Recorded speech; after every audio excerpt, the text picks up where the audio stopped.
Thank you very much for this invitation. It's a great honor to be here in Tunis at this very exciting time in your history. You're embarking on a most important political process, and from my own experience reflecting back, I have to confess that I am jealous and a little envious of you.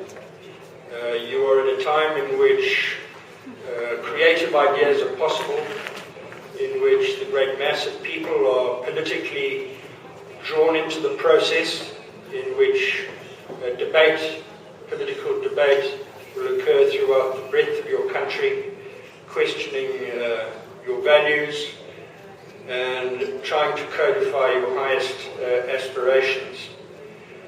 But in Tunisia's case, it's particularly important because as the first country in the wind which is blowing across the Arab world, the way in which you respond to this challenge will set the standards for many other countries, and I truly believe the world is going to be watching very closely. I want to share with you some aspects of our approach to the same problems or similar problems that we had to confront in the early 90s. Now, I'm aware that no one size fits all. There are no recipes from one country which can be applied to another. And I'm also aware that making a constitution is the most supremely sovereign act that a people undertakes. It's not something that can be done for you. In South Africa, we used to joke that the only occupation that we had was the occupation of foreign advisors telling us what constitutional models to adopt. Nonetheless, because the task was so important to us, precisely because we wanted to make the best constitution that it was possible to make at that time, we took very seriously the task of studying comparative experience. We believed that when we were making the Constitution, it was our duty to do the best job possible. Since then, many countries have have met the same challenge, and I would want to believe that each one of them has sought in their own respective ways to make the best constitution possible for their circumstances. And in a very real way, the baton has passed from South Africa to Tunisia, and now it is your responsibility to meet the same challenge. In South Africa, our approach to comparative experience is somewhat surprising. We were shameless. We had no hesitation in looking at any other constitution and attempting to borrow and adapt from experiences from Latin America to Asia, in Africa and in Europe. What we knew was that the exercise of sovereignty lay in our capacity to amend and adapt what was of use elsewhere to the South African context. But it was our duty to know that we had explored the fullest range of options. Our view was that any problem can be met with enough imagination. Human beings have that capacity. The only problem is that our imagination is a prisoner of our experience. And so the task of comparative study is to more properly equip us, to broaden our imagination so that we are better able to do that job. You undertake your task at a time in which there has been an explosion of interest in constitution making, particularly over the last decade. And I think it's because of a fundamental refocus in the task of constitution making.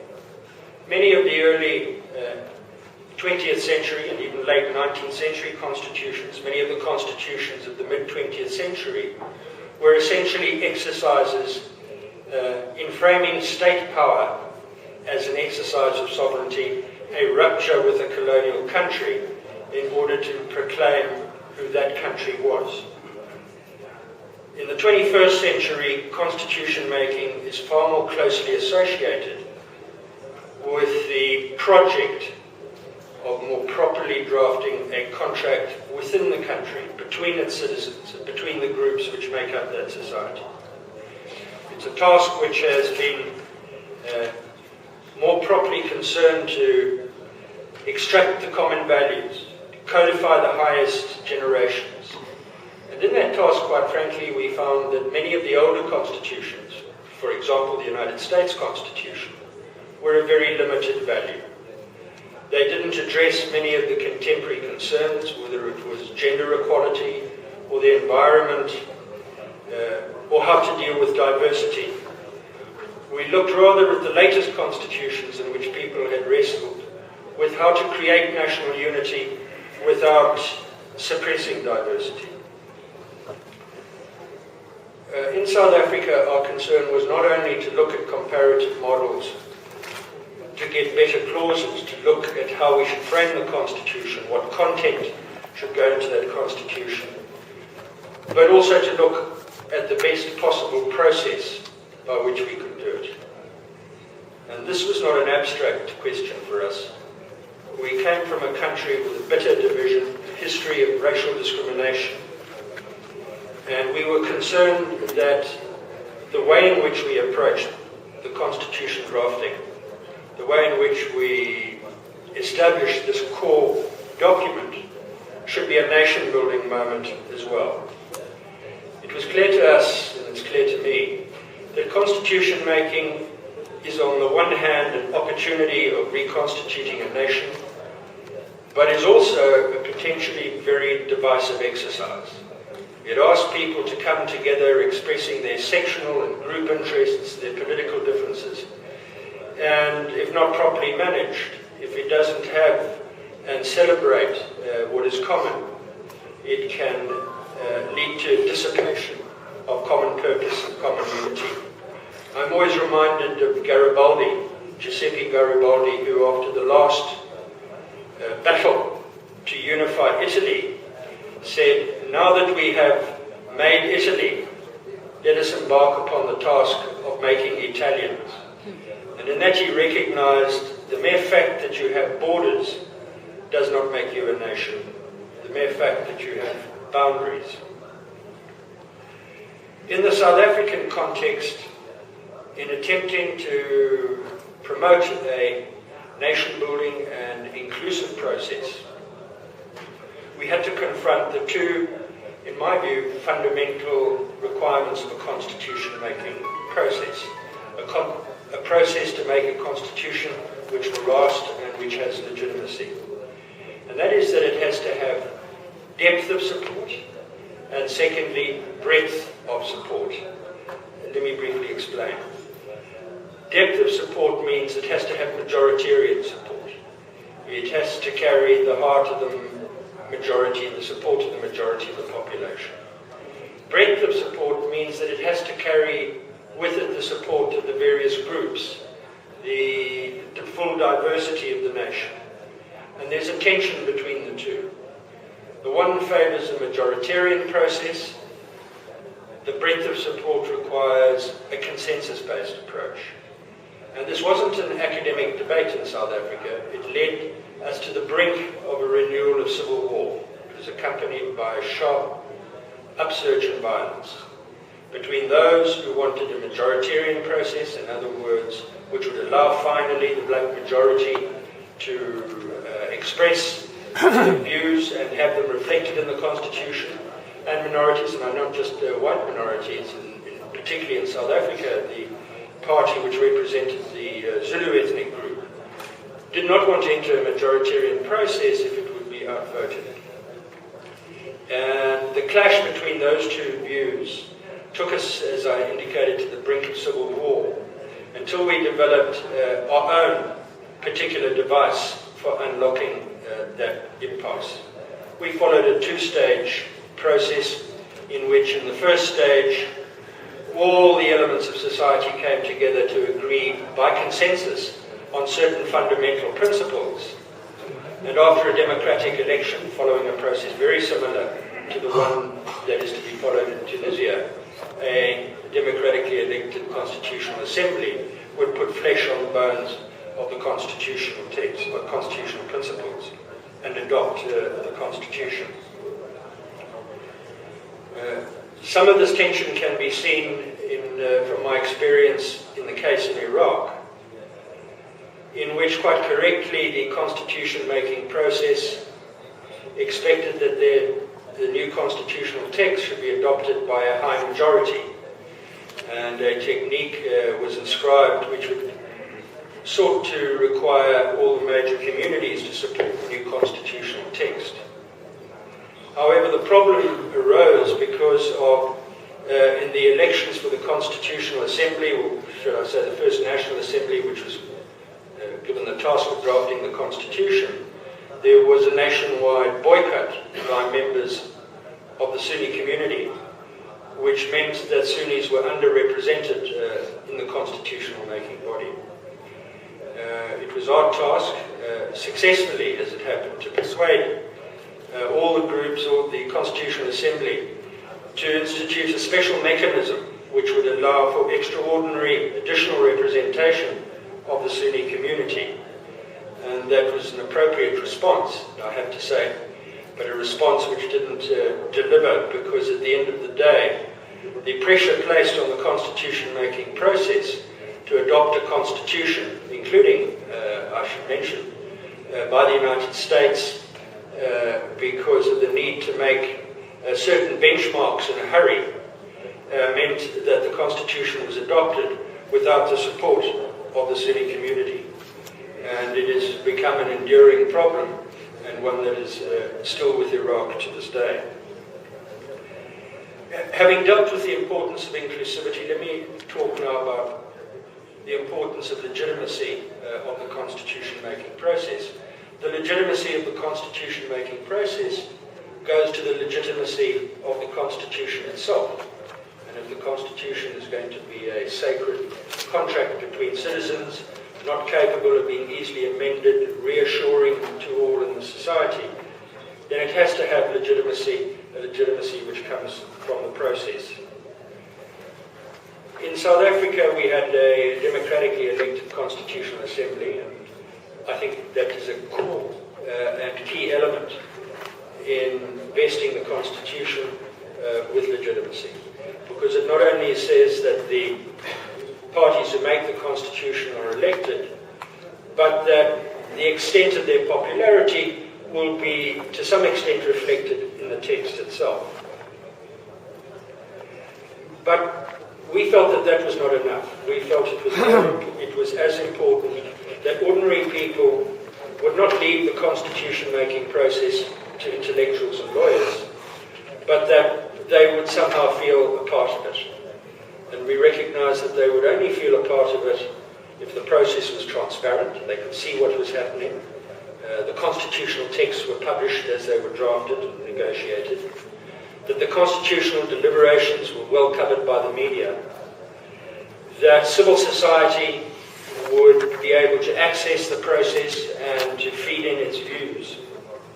But even more importantly, that ordinary people would somehow feel implicated in that project, would be able to say afterwards, we own that constitution, it is ours. And we embarked upon a project of encouraging everybody in the country to send in submissions and to somehow participate in the process. To every village, members of the Constitutional Assembly were sent, usually from opposition parties, so from more than one party who were otherwise in opposition. But their task was not to debate their different views in these communities, but was simply to sit and listen, to say to the communities, we are here to hear what we are here to listen to what your problems are and to take it back to the Constitutional Assembly. So it placed a great responsibility on the process, not only to make the process accessible, but to show to ordinary people what the link was between the Constitution and the problems that they encounter in everyday life. And there were skeptics who pointed out that the problems that people were airing problems of raising their children, of marital disputes, of the disputes of farmers, were not constitutional issues per se. But if you looked at any one of those problems, you would see at the heart of it a question which has an important constitutional dimension: the accountability of government, the equality of citizens, the way in which ordinary people are vested with respect and dignity. So I think it's an important element in the constitution-making process that you are able to make that linkage between what might seem as a debate between intellectuals over abstract ideas and the very real issues which affect people in everyday life. And thus, once you embark upon that road, down that road, it's also important to treat the constitution-making process as a vast public education process as well, and public education process in people's rights. And they need to see that the views that they've expressed are heard by the legislators. So if I can just share with you a small story from Nepal. In 1992, the King of Nepal decided he would introduce a democratic constitution, having previously been an absolute monarch. And he commissioned some wise men, professors from different parts of the world, to draft a text. And the wise men drafted a wise text. He also asked the people to send in their submissions of what they wanted the Constitution to address. And literally 100,000 people sent in their submissions, which startled and surprised the Constitution makers. And they didn't know what to do with the submissions, so they put them in boxes and they locked them in the bottom of the palace. And when the people heard this, they were not only disappointed, but angered. And as a result, the 1992 Constitution, not bad in itself, was permanently discredited and became the source of an ongoing civil war, which is culminating as we speak.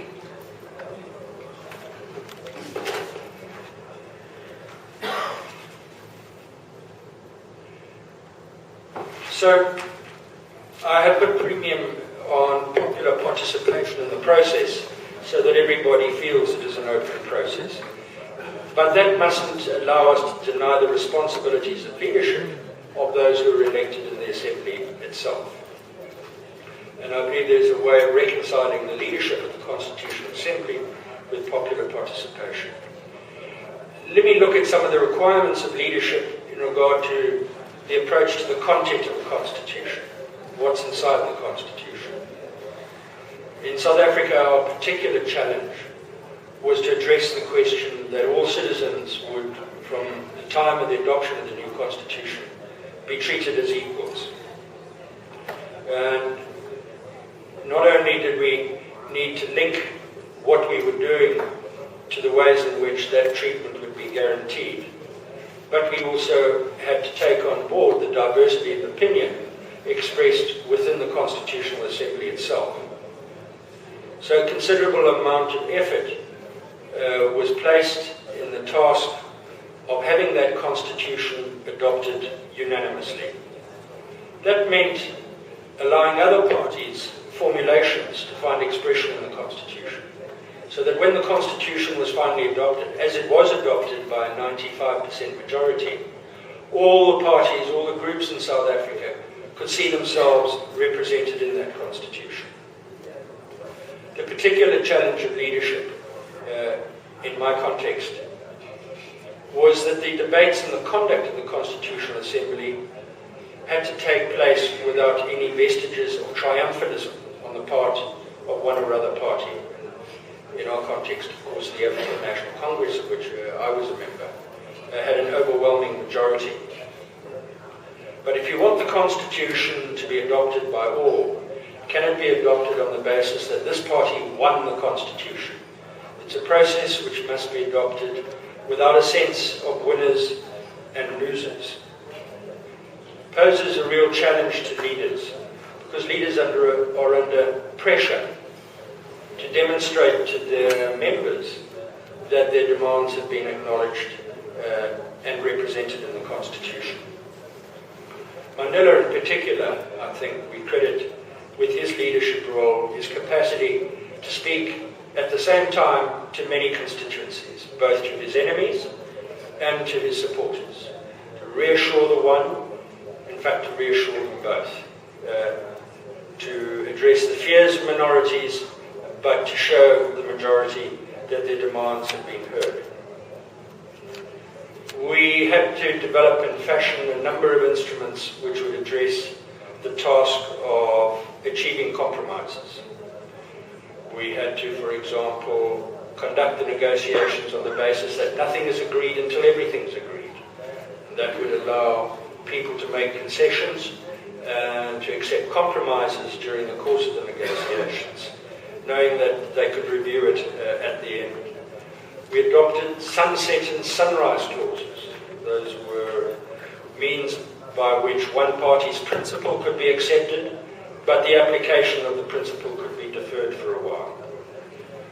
All of this would be to put emphasis on the capacity that the Constitution harmonizes, as far as possible, everybody's aspirations. One of the problems I had in Iraq, and I'll throw this question out here, is that in my engagement with Iraqi parties, the translator I used to translate into Arabic argued that there was no Arabic word for compromise, that the nearest equivalent of compromise was a word which he translated as a bad bargain. So it was very hard to share with Iraqis the benefits of compromise if it was the benefits of a bad bargain. I think what was also important in the South African example, in which I think I should share with you, is that we had to conceptualize the Constitution without reference to personalities, particularly with a personality as big as Mandela and his particular capacity to overcome the divisions in South Africa. He was bigger as a personality than the divisions between South Africans.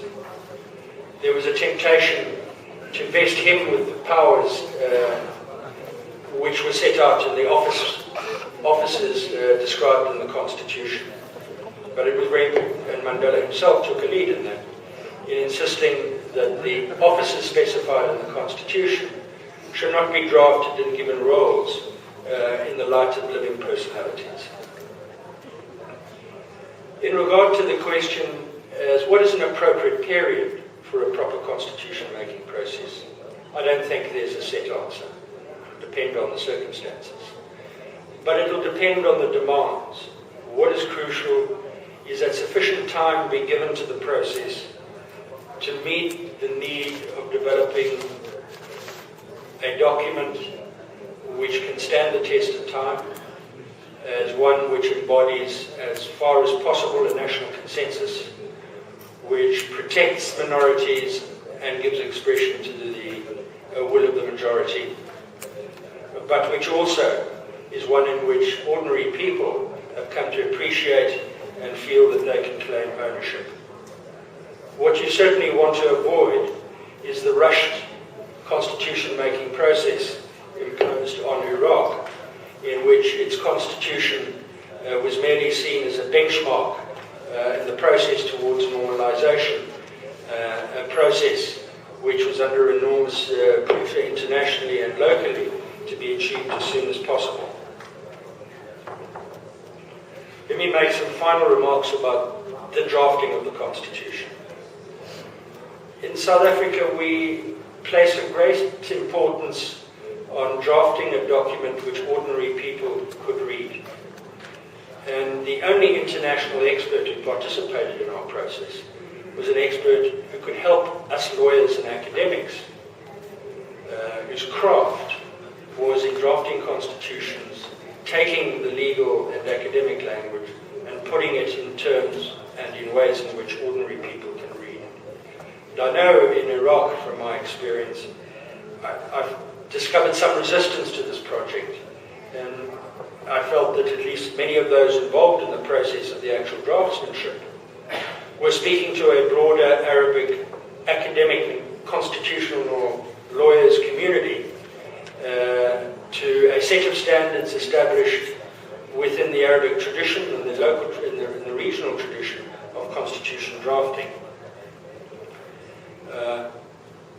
For my part, I would want at least Tunisians to think about not only drafting constitutions which can speak to ordinary people, but even constitutions which have poetry. I think poetry is an important part of constitution making, because people need to have a constitution which can live in their heart. It needs to talk to their problems. And in South Africa, we took a considerable amount of time in framing people's aspirations to water, to energy, to food, in ways so that the Constitution could precisely not only talk in their language, but could talk to their problems and could reflect the inputs that they had given us. Let me make end by indicating some of the dangers I think we tried to address, and I'm not sure that we did. Firstly, when you open up the constitution-making process to a broader popular discussion, there is a danger that the agenda, the constitutional agenda, is overloaded with every community, every section's wish list. It's not bad that it addresses all the wishes, but a constitution is not the appropriate place to deal in detail with the full social agenda. Secondly, it's important that the Constitution be affordable and implementable. I know that reflecting back on the South African Constitution, we created a myriad of institutions, levels of government, with all the elaborations required and expected of a country with resources that we simply didn't have. And at least some of our institutions have gone underfunded or not properly developed. I always used to joke that one shouldn't leave constitutional lawyers in a room to agree a constitution without a cost accountant being handcuffed to them all. It's also important that the Constitution should not make empty promises. It's very tempting to have the Constitution, in the way in which it addresses people's aspirations, also give an indication that it can solve all their problems in itself. And if the Constitution is associated with a document which is only concerned with ideals, then people will place no stock in the concrete provisions and promises which need to be enforceable and subject to both the checks and balances and the courts. And finally, just to make the remark that constitutions cannot replace political will. They're not self-executing documents. There are some very fine constitutions that have been drafted over the past 120 years. Some people believe the 1936 Soviet Constitution, whose Bill of Rights is a real model for any country, but none of its provisions were ever enforced. So constitutions require more than fine writing. They require a very clear eye to the political will of the actors who have to be involved, a clear understanding on the part of the people that they have to make the institutions they've created work, and the understanding that the promises it makes are only as good as the political culture